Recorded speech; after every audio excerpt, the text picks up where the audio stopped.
로마서 16장 1절부터 16절까지 보겠습니다. 로마서 16장이고요. 1절부터 16절까지 보겠습니다. 신약 성경 261쪽에 있습니다.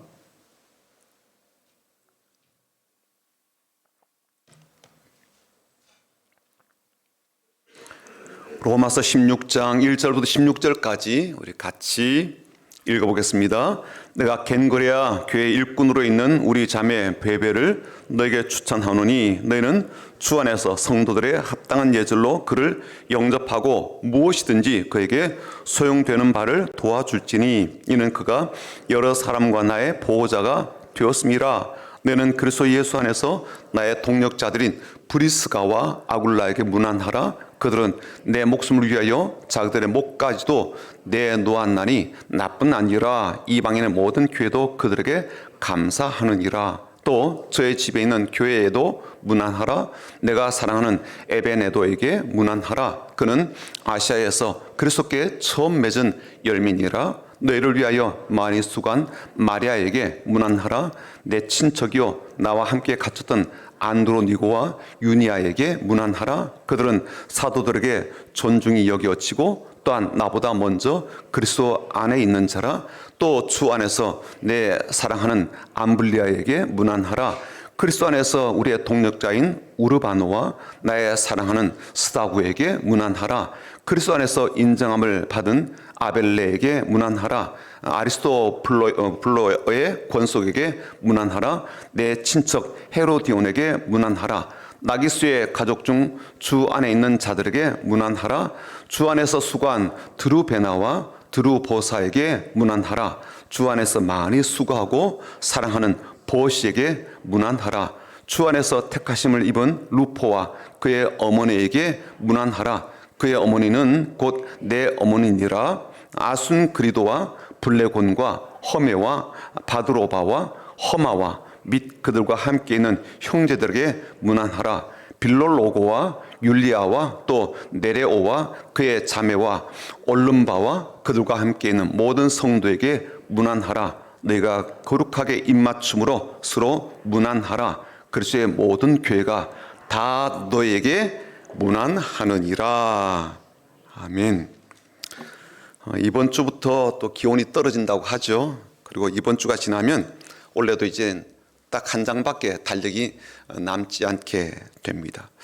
달력이 한 장밖에 남지 않았다라는 그러한 현실이 우리를 좀 조급하게 하기도 하고요, 서글프게 하기도 하겠다, 그런 마음이 듭니다. 그리고 정말 겨울이 시작된다라는 이러한 느낌은 우리의 마음을 또 어렵게 하기도 하고요.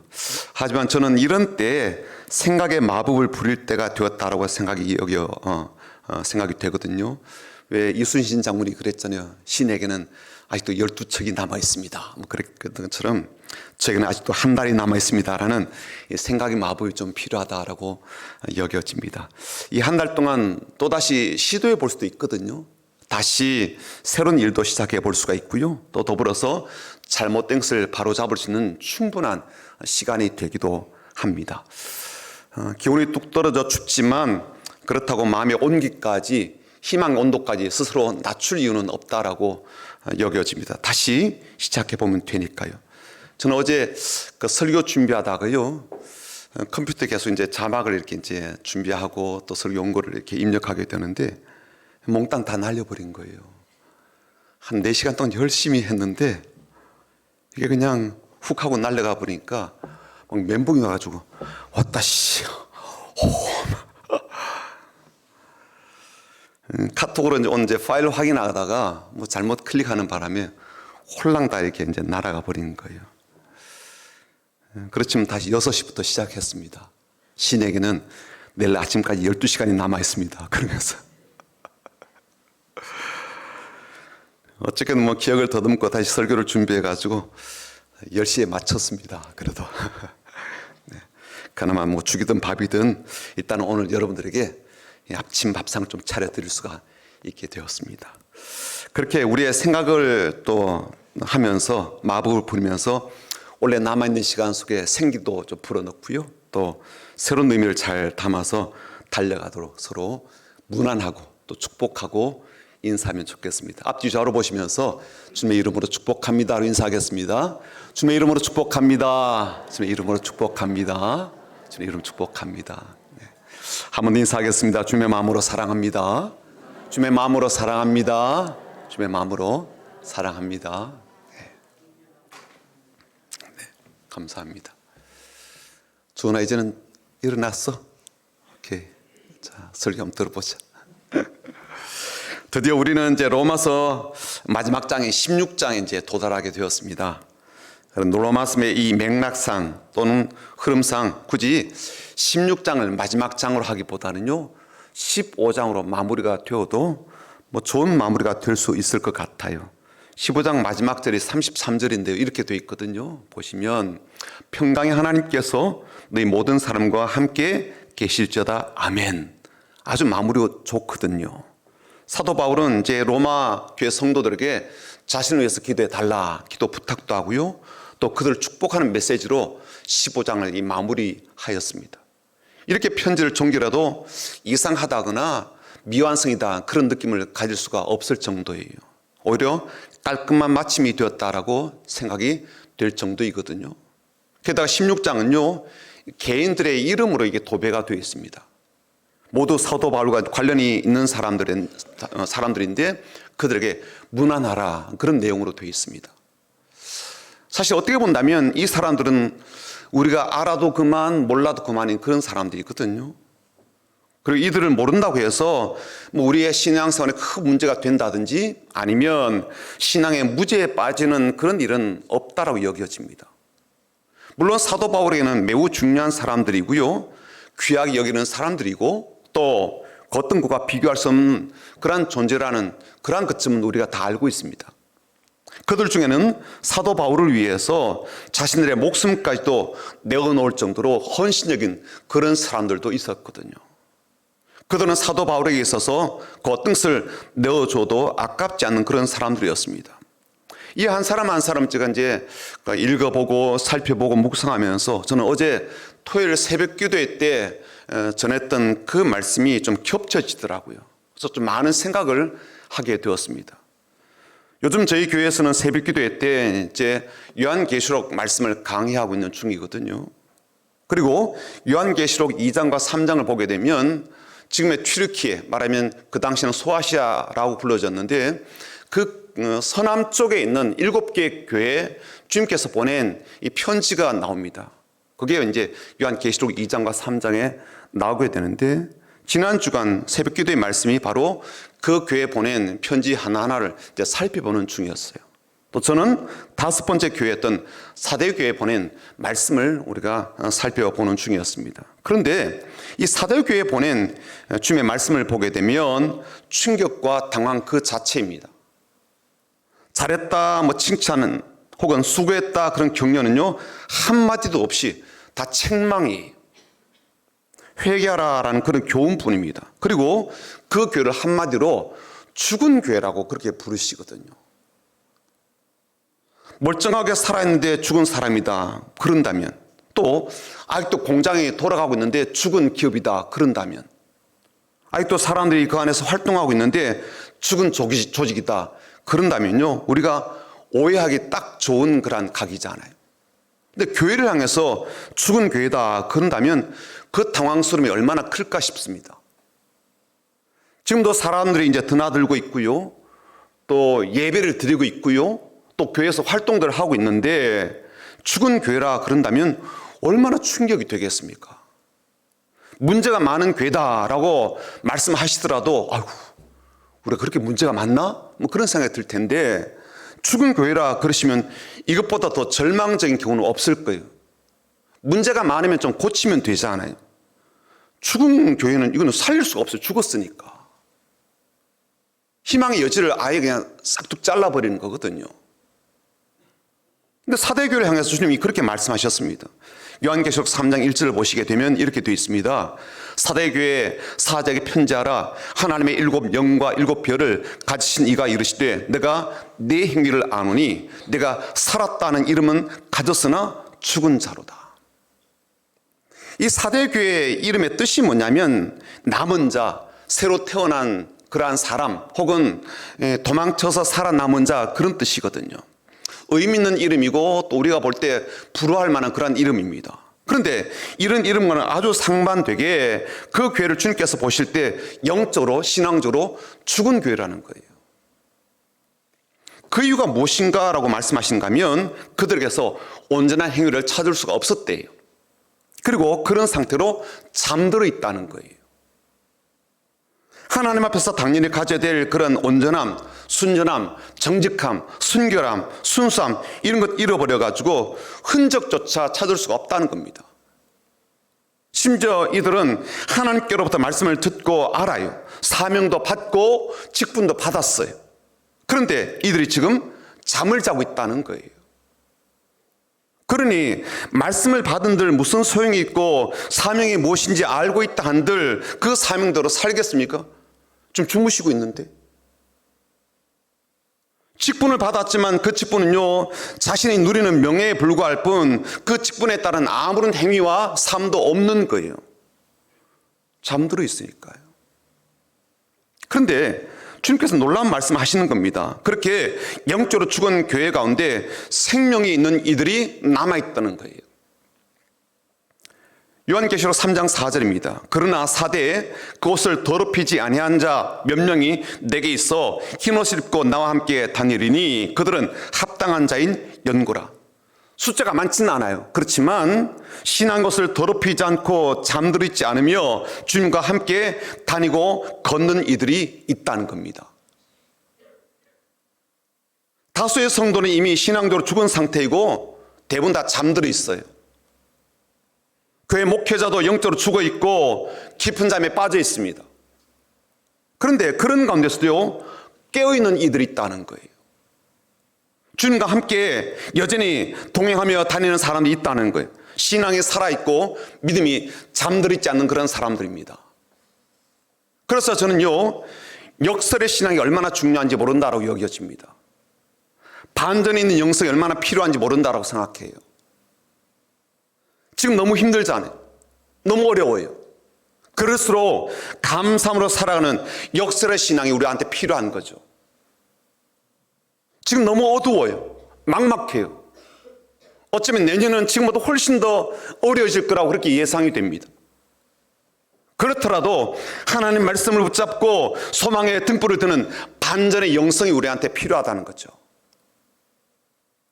어려운 때일수록 그 신앙의 진정성의 가치가 더 드러나게 될 겁니다. 어두울수록 진리의 빛은 더 또렷하게 보여지게 될 거예요. 모두 잠들어 있는 때일수록 깨어서 기도하는 종의 삶은요, 더 큰 울림이 될 겁니다. 그리고 주님의 말씀을 들어도 무시하고 자기 길로만 가는 그러한 사람이 태반인 이러한 시대 속에서 주님과 함께 날마다 걷는 이들의 걸음에는요, 주님께서 주목하시는 자국들이 있지 않겠습니까? 그러한 자국들이 남겨지게 될 것이고 그것이 결국에는 수많은 사람들에게 교훈도 될 것이고 경고도 될 겁니다. 바로 그런 신앙인들이 사대교회 안에 있었다는 거예요. 그런 남은 자들 향한 주님의 마음이 어떠실까요? 믿음으로 이겨낸 역설의 신앙인들과 반전의 영성을 가진 신자들을 주님께서 어떻게 여겨주실까요? 주님은요, 그런 믿음으로 이기는 자들에게 놀라운 복과 상급을 약속하십니다. 계시록 3장 5절입니다. 읽어볼까요? 이기는 자는 이와 같이 흰옷을 입을 것이요 내가 그 이름을 생명책에서 결코 지우지 아니하고 그 이름을 내 아버지 앞과 그의 천사들 앞에서 신하리라. 첫 번째 상급은요, 흰옷을 입게 될 것이라고 합니다. 이 흰옷은 주님이 입혀주신 옷이에요. 내가 애쓰고 내가 기도하고 내가 헌신하고 희생해서 내가 흰옷을 입고 있는 그러한 옷이 아니라 주님께서 나를 거룩한 신부로 생각하셔서 입혀주는 결혼 예복, 하얀 드레스인 거예요. 두 번째 상급은 생명책에 내 이름을 올려주시는 것입니다. 이 이름을 지우는 일이 없다라고 하셨기 때문에 종종 그렇게 올려진 이름을 지우시기도 하시나라고 그렇게 오해가 될 수도 있지만 주님은요, 우리의 이름을 주님만 아시고 주님이 쓰시는 생명책에 기록해 두신다는 거예요. 세 번째 상급은 뭐냐면 나의 이름을 천사들 앞에서 그리고 하나님 앞에서 주님이 신해 주신다는 거예요. 저는 이 세 번째가 매우 의미심장하게 다가오더라고요. 내 이름을 누군가 앞에서 신한다, 그 말이 무슨 뜻이겠습니까? 내 존재에 대한 인정이잖아요. 나는 비록 아버지가 바람 피우고 어머니가 그렇게 살았지만, 그런 가정에 태어났지만 그런 존재에 대해서도 인정해 주신다는 거잖아요. 내 존재에 대한 인정, 내가 살아온 삶에 대한 보증, 주님이 나의 존재인 삶을 잘 안다고 하는 그런 확증 아니겠습니까?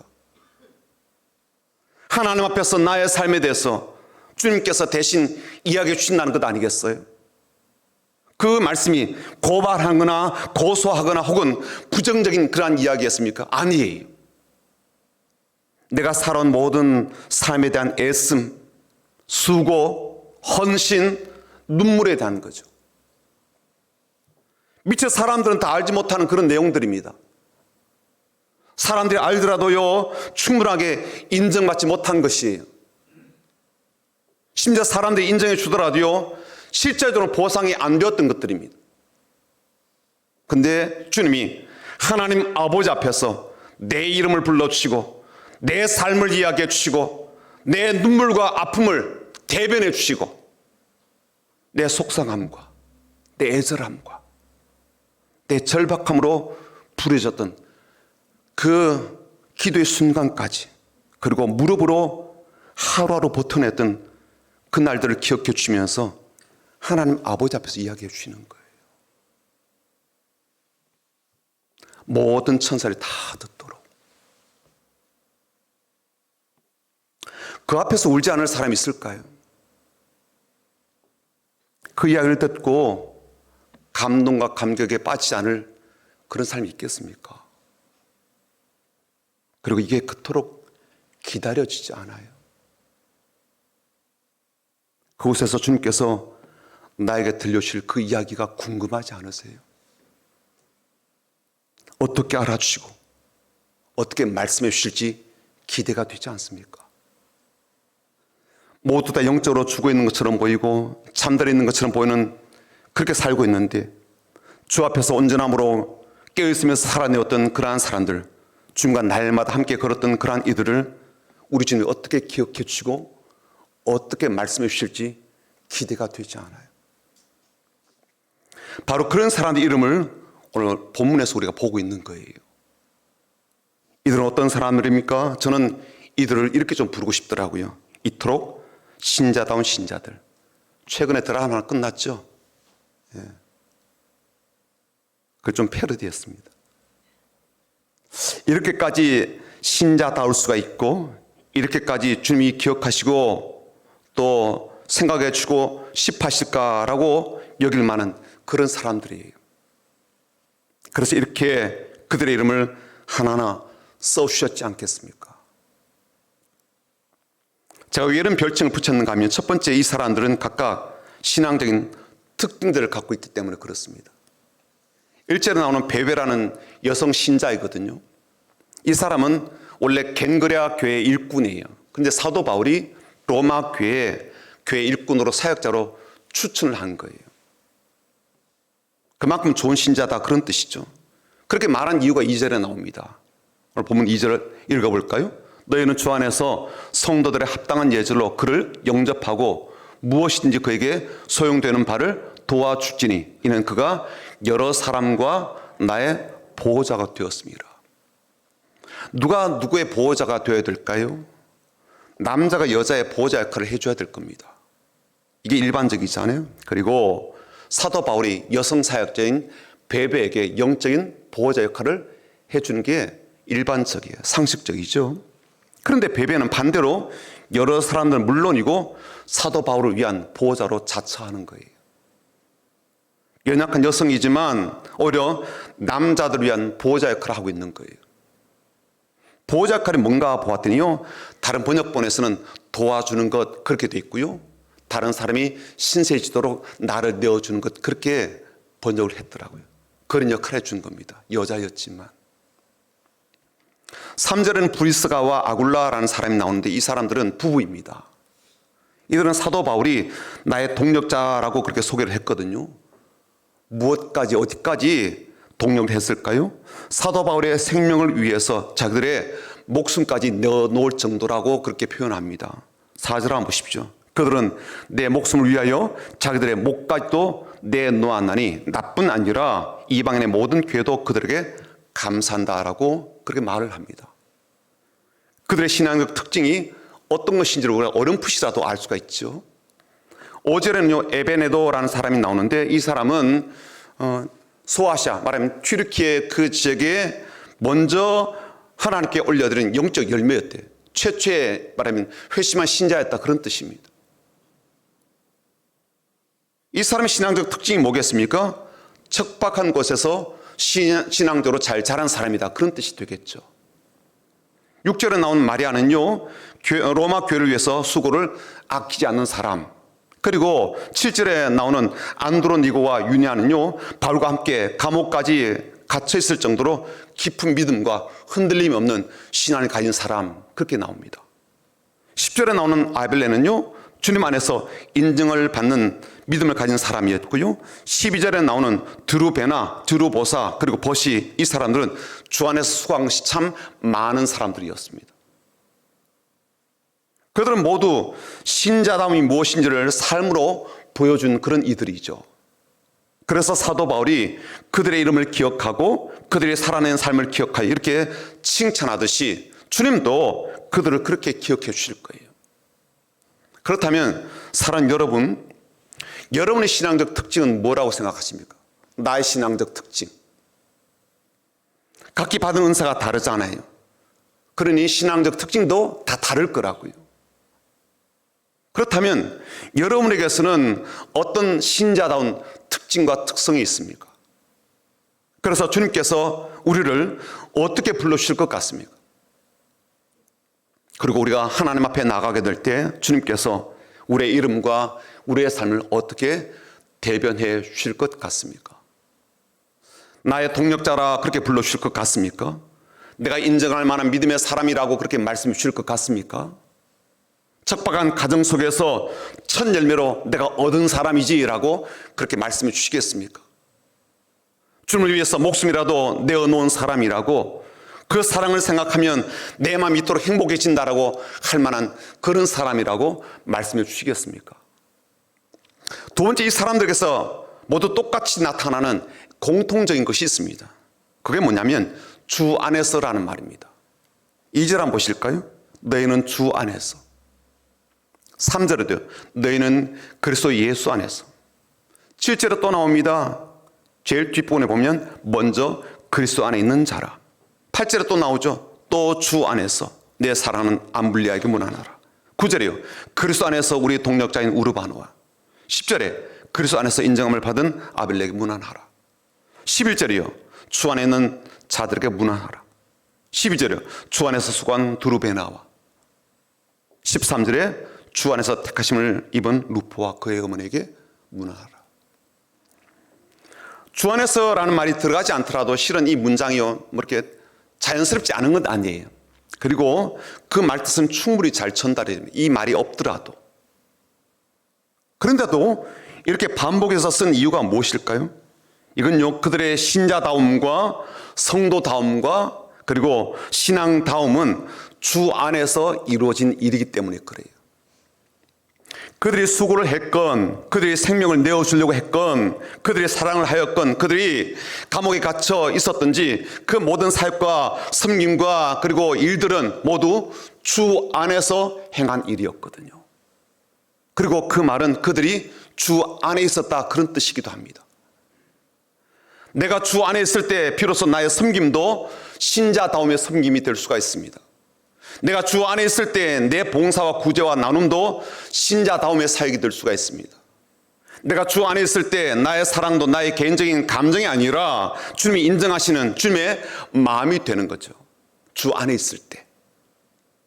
그렇다면 내가 주 안에 있는지 주 밖에 있는지 그건 어떻게 알 수가 있을까요? 그 기준과 조건에 대해서는 다음 주에 자세하게 말씀을 드리겠습니다. 그럼 오늘 한 가지만 한번 기준을 살펴보자고요. 나 주 안에 있나? 밖에 있나?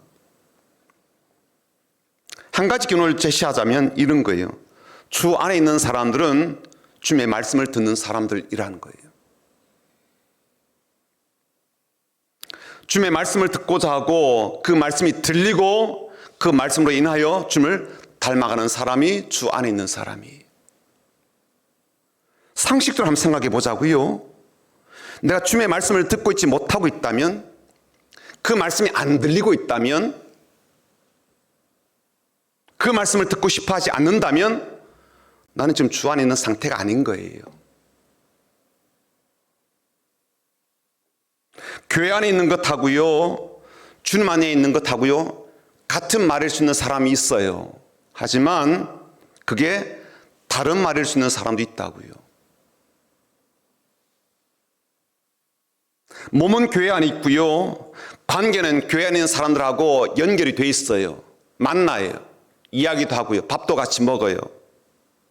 그렇지만 주님이 나에게 하신 말씀이 들리지 않는다면 주님과의 관계에서 나는 주님 안에 있는 건 아니에요.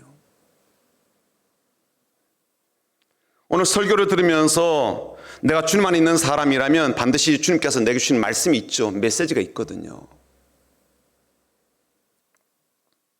나로 하여금 신자답게 살도록 교훈도 주시고 격려도 하시고 책망도 하시고 응원도 하시니까요.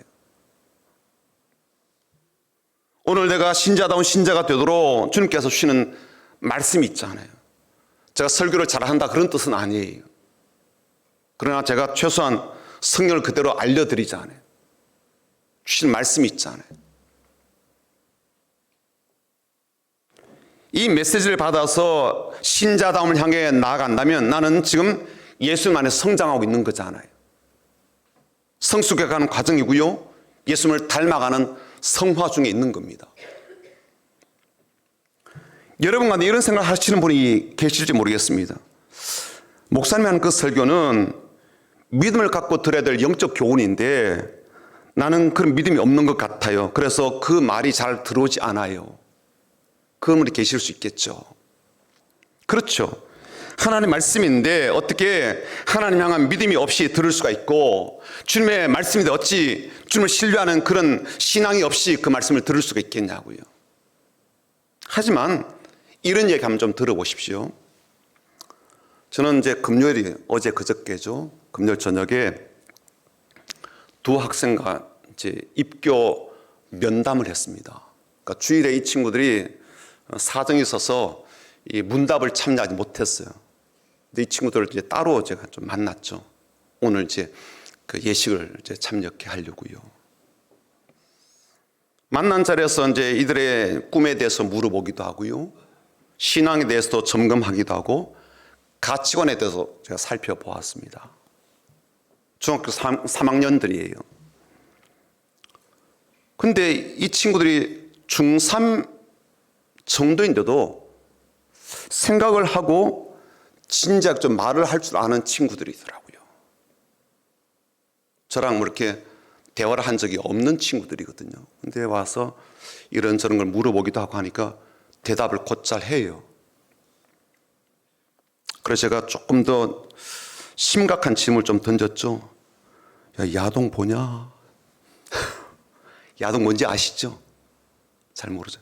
포르노 보냐? 그 물어봤어요. 애들이 약간 당황했어요. 어떻게 자위행위도 하니? 애들이 막 호독했어요. 동성에 대한 것도 제가 물어봤습니다. 죄가 무엇인지에 대해서도 물어봤고요, 예수 믿는 게 어떤 것인지에 대해서도 물어봤어요. 대답을 해요. 잘못 알고 있는 것도 있고 부족한 점도 보이고요, 생각이 왔다 갔다 하는구나, 뭐 그런 것도 감지가 되었습니다. 중학생이니까 그럴 수 있겠다 싶었어요. 근데 제가 이 친구들에서 참 좋은 느낌과 바탕이 참 좋다, 마음밭이 참 괜찮구나라고 느낀 게 있습니다. 그게 뭐냐면요, 이 친구들이요, 제가 하는 말에 대해서 수용적이더라고요. 밀어내지를 않아요. 상식적인 이야기를 하다가 신앙적 이야기로 넘어왔거든요. 그렇게도요, 이 친구들이 이해를 하고 동의를 하고 인정을 하고 심지어 새로운 기준을 이야기하면 받아들여요. 그게 믿음이라면 저는 믿음이라 할 수가 있겠더라고요. 아직 중3이죠. 청소년입니다. 어떻게 보면 한창 반항기를 지금 겪고 있을 수도 있고요. 사춘기를 할 때일 수도 있고요. 하지만 이 친구들은 신앙과 또 상식, 이 지식에 대해서 설명을 하면 그것을 받아들일 줄 아는 마음은 있더라고요. 믿음에 있어서 이런 마음이 충분 조건은 아니겠지만 필요 조건은 되지 않겠습니까? 그들은요, 구원에 필요한 믿음은 가지고 있더라고요. 들을 귀와 들을 수 있는 마음이 있어서 그렇습니다. 아직 어리죠. 아직은 주님 안에 완벽히 돌아있다라고 단언하기는 좀 어려워요.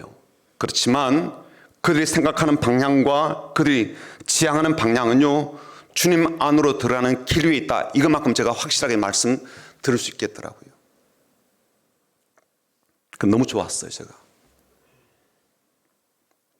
그들에 대한 기대가 크고요, 제 마음 안에 깊어지더라고요. 사랑하는 여러분, 주님 안에 있는 사람은요, 주님이 하시는 그 말씀이 자꾸 귀가 열리는 거예요. 그 말씀에 관심이 가요. 그리고 그 말씀대로 한번 좀 살아봐야 되겠다라고 그렇게 마음가짐이 새롭게 자리 잡게 되는 사람이에요. 그리고 그런 사람들에게 사도 바울은 무난하라라고 말을 하잖아요. 본문에 사도 바울이 언급한 이 사람을 향해서 무난하라, 이 말이 반복적으로 나오는데 무려 이 로마서 16장에 22번 나옵니다. 어마어마하죠. 그렇죠? 한 장에 이렇게 많이 나올 수가 없어요. 근데 그렇게 단어를 쓰더라고요. 무난하라, 이 말의 헬라어가 뭐냐면 아스파조마이예요. 아스파조마이. 이 인사 말이 어떤 뜻인가 하면 팔로 끌어안다, 포옹하다, 그런 뜻입니다. 그리고 이 말씀을 오늘 본문 문맥에서 한번 해석을 해본다면 이런 뜻이 되는 거예요. 마음으로 상대방의 존재를 받아들이고 그의 가치를 인정해 주며 그 사람의 영육 간의 상황을 파악하고 돌봐주는 것, 이게 아스파조마의 뜻입니다. 그러니까 관례적으로 안녕하세요, 잘 계시죠, 식사 한번 할까요, 이런 뜻이 아닌 거죠. 진정한 사랑과 존경과 수용과 따뜻한 환대와 섬김을 다 포함한 그런 말입니다. 우리 주님이 우리가 하나님 앞에 서게 되었을 때 하나님 앞에서, 천사들 앞에서 신해 주신 것, 저는 아스파조마이라고 생각이 되거든요. 따뜻한 환대와 큰 은총으로 대하시며 영광스럽고 은혜로운 영접을 해 주실 것이니까요. 다만 이 땅에서 천국의 맛보기 정도로 우리가 서로 그렇게 환대하고 격려하고 따뜻한 섬김과 존경을 가지도록 오늘 에서 우리에게 알려주고 있는 거죠. 오늘 본문에 나오는 이 모든 사람들은 그런 아스파조마이를 받아도 될 만한 그런 사람들 아니겠습니까? 그리고 우리도 천국에 들어가면 실제적이고 온전한 아스파조마이로 우리 주님께서 안아주실 거예요. 포옹해 주실 거라고요. 가장 따뜻한 사랑과 가장 뜨거운 가슴으로 우리를 안아주실 거라고요. 오늘 우리 모든 성도 여러분들이 예수님 안에서 신자다운 믿음의 성장을 지속해 가기를 주님 이름으로 축복합니다. 그리고 우리 모두가 예수님 안에서 살아가고 예수님 안에서 승리하며 우리 주님이 그날 아스파조마이 해주시는 그런 귀하고 복된 하나님의 사람들 다 되시기를, 우리 주님 참 기뻐하시는 주님의 사람들이 다 되시기를 주님의 이름으로 축복합니다. 아멘.